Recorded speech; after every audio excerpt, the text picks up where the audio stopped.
자, 영어 독해에서 가장 중요한 덕목은 노력과 오픈마인드입니다. 그리고 구문이나 문법에 얽매이지 않는 자세가 필요합니다. 2023년 중앙대 대학교 편입 영어입니다. 그럼 오픈 자세는 뭐냐? 그리고 노력하는 자세는 당연히 필요하겠죠. 그리고 구문이나 문법에 얽매이지 않는 자세도 필요합니다. 첫 번째는 단어가 내가 평소에 보지 못한 단어들이 많다라고 생각하실 수 있어요. 이런 전문적인 용어들. 그러면 전문적인 용어가 나가면 우리는 그것을 버리려 하고 받아들이지 않으려고 합니다. 필요 없다고 생각하죠. 근데 왜 대학교에서는 이런 전문적 용어를 그냥 시험에 내는 걸까요?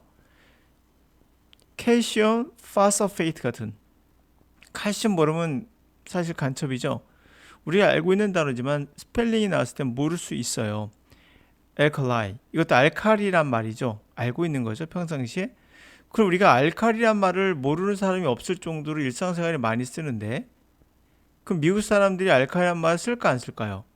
우리가 평상시에 쓰는 거라면 그들도 쓴다고 생각하시면 되지 않겠습니까? 그리고 칼슘 많이 쓰죠. 약 먹을 때 쓰니까요. 또 임플란트라는 단어가 있습니다. 우리 치과에서 많이 쓰는 단어죠. 이식, 심는 거죠. 알고 보면 다 알고 있는 단어들인데 이걸 우린 전문 용어라고 하면서 등한시하는 경향이 있어요. 오픈된 마음으로 전문 용어라 하더라도 내가 다 알겠다라는 오픈된 마음이 필요합니다. 자꾸 안 해오려고 하지 마시고요. 이런 거 나오면 익숙해지려고 노력하셔야 돼요. 대부분 강사들이 이런 거 나가면 왜 쓸데없는 단어다라고 하는데 그렇지 않아요. 다 여러분들의 생활에 필요한 거라 생각하셔야 됩니다. 그러므로 그 덕목은 노력과 오픈된 마음이에요. 제가 몇 번 구문이나 문법에 얽매이지 말라는 것은 누차 얘기했으니까 더 이상 말하지 않겠습니다. 그럼 이 문제 같이 보도록 할 건데요. 왜 그런 중앙대 편입영어는 이런 것을 여러분 생각하기에는 산화물 뭐죠? 보십니까? 악사이드. 산화물이란 말은 우리가 많이 쓰나요? 쓰죠, 사실은. 녹슬할 때 화학 시간에 배우기도 하고 고등학교 때 배우잖아요. 산화물. 마찬가지로 이들도 이 정도는 상식인 겁니다.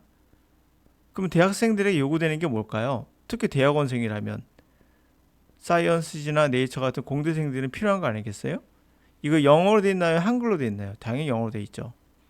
이 정도는 읽고 트렌드, 세계적인 트렌드 어떠다라는 거 정도는 알아야 되는 거죠. 나는 세계적인 트렌드 상관없이 나는 그냥 대학 졸업할 거야. 이런 학생들을 교수들은 그렇게 썩 좋아하진 않겠죠. 어느 정도 학문적인 관심도 있고 석사나 박사를 받고 싶어하는 학생들, 그런 학생들 더 선호하지 않겠습니까? 저라도 그럴 것 같아요. 이 정도 급은 아니죠. 이 정도 급은 아닌데 그래도 이 정도는 알아야 된다는 거죠. 물론 여기 있는 단어는요, affect라는 단어를 제외하고 나머지는 요 제외 같은 요 대너곤 말고 이 두 가지 정도, 한 개 정도, 이 정도는 아마 여러분들에게 좀 생소하지 않을까 싶습니다. 뭐 다 3번을 제외하고 다 생소하다. 뭐 그저 그럴 수도 있습니다. 그럼 이제는 이제 받아들이셔야죠. 이런 것들도 좀 이따 설명해 드리고요. 우선 가서 해석해 봅시다. Biomimicry has been used to develop alternative coating technology. 자, 코팅이란 말 잘 아실 거고, 바이오란 말은 생이란 뜻인 거 알잖아요. 미믹, 이게 흉내내는 거잖아요. 생물을 본따서 디자인하거나 생물을 본따서 만드는 걸 바이오 미미크리라고 그래요. 이제는 아시겠죠? 그것은 이용되어 왔다는 거죠. 얼터너티브 아시죠? 대안으로서의 코팅 기술을 개발하는데요. First, the metal is treated with strong base or acid. 첫 번째로 메탈은 어떻게 처리됩니까? 강한 베이스와 엑시드라고 했어요. 엑시드는 사인한 맛 잘 알 거예요. 근데 베이스는 아마 기본으로 많이 알 거예요. 그런 느낌을 아셔야죠.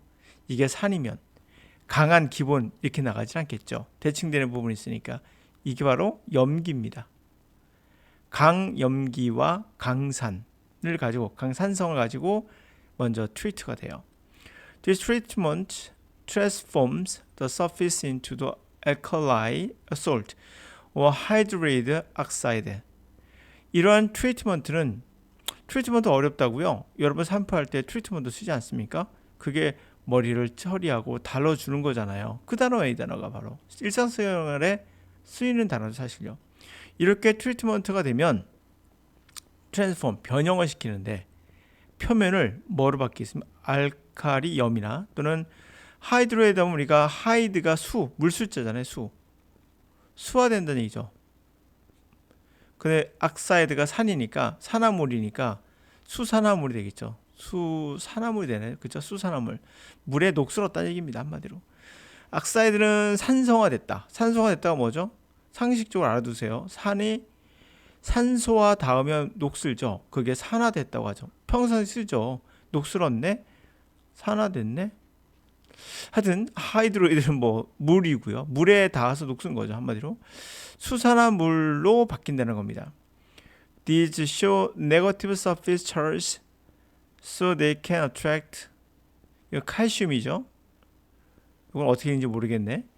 And cause calcium phosphate to grow on the implant. 자, 이러한 것이 결국에는 음이죠. 네거티브. 서피스는 표면, charge는 전화, 표면 전화가 되겠죠. 음의 표면 전화를 띠게 된다. 그래서 그들은 플러스인 칼슘을 끌어당기겠죠. 마이너스니까. 그래서 칼슘 파스페이트가 인산이에요. 그러니까 인산 칼슘이 이게 되죠. 인산 칼슘. 인산 칼슘이 어디에? 이 표면에 포착된 거죠. 그래서 임플란트가 심는 거잖아요. 이건 철 위에다 표면에다 심는 거니까 우리 착상 정도로 하면 되나? 이렇게. 하여튼 착상 위에 인산 칼슘이 이제 덧붙여지면서 증가하게 되겠죠. However, 그러나 이런 코팅을 하는 방법을 얘기한 거죠. Disadvantage of this method is that it can cause surface problems and this can blank the survivor of the implant. 그러나 이러한 단점이 있어요. 이러한 방식의 단점은 그것이 cause, 야기시킨다죠. 표면의 문제를 야기시켜요. 그래서 이것은 착상된 것의 생존에 하나, 둘, 셋, 네 개가 들어있죠. 생존에 어떻게 할까요?가 이제 정답이겠죠. 문제가 되겠죠. 단점이니까. In addition, 게다가 this method cannot be used to coat stainless steel because its alkali, salt, and oxides do not show negative surface charges. 게다가 이러한 방식은 사용되지 않아요. 스테인리스에는 사용하지 않습니다. 코팅하는데. 왜냐면 이 알칼리염이 그리고 산화물이 전하를 띠지 않기 때문이다 라는 거죠. 하여튼 자, 그럼 여기 뭐가 들어있는가? 부정적인 것을 미쳐야겠죠. 생존에 영향을 미치겠죠. 사컬, 이거 꼭 축구같이 보이죠. 이 어원이 이제 카에서 나왔어요. COR이. 그러니까 달려간다거든요. 그러니까 도와주로 달려간다. 그래서 도와주다, 원조하다 뜻이고요. X는 밖으로, true는 미는 거예요. 그래서 intrude가 안으로 침범하다거든요. 밀고 들어오다, 지 마음대로 하다 뜻이 되는데, 그러면 밖으로 밀어내다. 이건 아니겠죠. affect, 영향을 미치다. 뭐 나쁘지 않고요. gender는 성.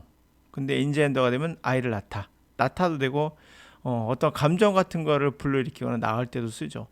요즘은 affect가 맞겠죠. 나머지 다 안 맞으니까. 3번이 정답이 되고요. 자, 이렇게 해서 정리해봤는데요.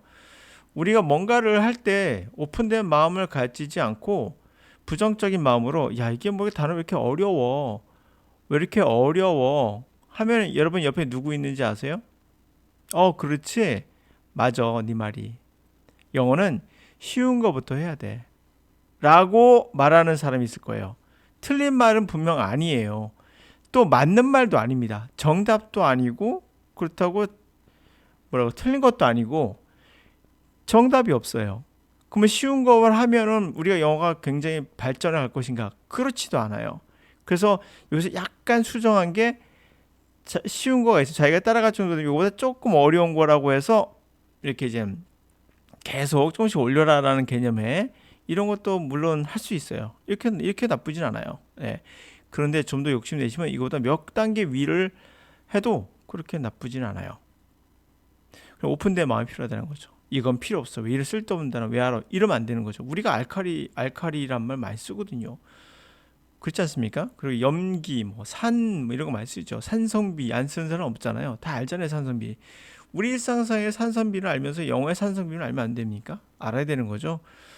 표면 전화 이런 것 전문 용어이지만 사실 고등학교 나온 학생들은 다 알걸요. 전화란 말이 플러스 마이너스 이런 거에 전화라는 거 알 거예요. 그러니까 다 아는 표현들이지 않습니까? 칼슘 알죠? 예, 인산도 알죠? 배웠으니까요. 임플란트 모르면 간첩이죠? 네, 이런 겁니다. 다 아는 단어들이에요. 알아야 하는 거고요. 그래서 오픈된 마음. 두 번째는 뭐냐면 구문이나 문법에 얽매여가지고 이거 분석하는 학생이 있어요. 끝나고 나면. 또 강사에게 요구도 하죠. 선생님 이건 주어인가요? 동사인가요? 뭐 이러면서 시간 낭비하지 마시라고 제가 말씀드린 겁니다. 구문의 문법에 얽매이지 마시고 그런 자세, 덕목은 노력과 오픈된 마음이 필요합니다. 그러시면 나올 때마다 이 단어를 내가 받아들이려고 하면 그 단어가 또 여러분께 돼요. 근데 보면 왜 이리 어려워? 아 모르겠어. 이런 학생들이 있거든요. 이러면 이제 더 안 와요. 이런 단어들은. 끊임없이 여러분들은 번뇌하죠. 내가 편입을 할까 말까. 또는 GRE를 봐가지고 내가 외국에 유학을 갈까 말까. 그런 생각, 토플을 봐가지고 뭐 하지 않을까. 아, 하지 말자. 이렇게 도망가게 되죠. 도망가지 마시고요. 예. 그리고 쉬운 것부터 해란 말에 솔깃하지 마시고요. 어차피 이걸 여러분들이 해야 되는 거거든요. 이걸 준비하는 사람들은 어려워서 도망간다고 달라질 게 아무것도 없어요. 그래서 오픈된 마음이 필요하고요. 내가 나오는 단어는 내가 마음 그거를 필수 어휘로 받아들이겠다는 생각을 하셔야겠죠. 샴푸하시면서 트리트먼트 쓰시면서 왜 트리트먼트라는 단어 모르십니까? 당연히 아셔야겠죠. 아는 거고요, 사실. 네, 오늘 여기까지.